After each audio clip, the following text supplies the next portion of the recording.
И поречиси 7 месеци по трагедијата во Кучани расте бројот на граѓани кои имаат потреба од психолошка поддршка. Тие не се само семејствата на загинатите и повредените, туку и луѓе кои биле индиректно засегнати од настанот, со граѓани, сведоци, пријатели или млади кои чувствуваат колективната траума, вели доктор Славица Арсова од Универзитетската клиника за психијатрија.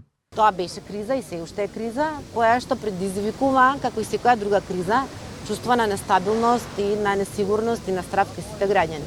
Оние повреди кои што се видливи, тоа се изгореници, повреди скршеници, но тие кои што не ги гледаме на самиот почеток, но кои што за жал дел од нив оставаат долгорочни последици, тоа се психичките потешкоти, односно нарушувањето на менталното здравје. Во вакви општествени кризи семејството, локалната заедница и професионалците играат клучна улога, вели професорот Новотни. Заедништвото, да се вратиме на можноста како да си помогнеме еден на друг, како да се приближиме, како да бидеме пристапни и достапни. Значи, семејството, локалната заедница и професионалците, секако ние треба да бидеме достапни и да се сетиме дека сослушувањето, разговорот, достапноста и бивањето сега и тука за луѓето кои што се во криза е лечевен фактор и фактор кој што може да допринесе за надминување на кризата.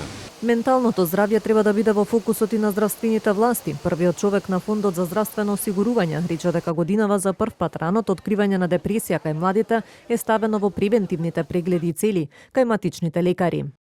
Оно што Фондот за здравствено осигурување го направи оваа година е за прв пат вклучивме состојба од ментално здравје во превентивните прегледи, превентивните цели кај матичните доктори, значи вклучено е рано откривање на депресија кај млади до 35 години како превентивна цел и матичните лекари сите низ целата земја ќе имаат задача да поминуваат еден дел од осигурениците, од граѓаните и да детектираат евентуално такви состојби. Според статистиките во земјава, секој трет млад човек пројавува симптоми на депресија или анксиозност. Денеска се одбележува Светскиот ден на менталното здравје. Темата годинава интервенции во криза. По тој повод на плоштадот во Скопје утринава пораки со поддршка оставија и дел од граѓаните.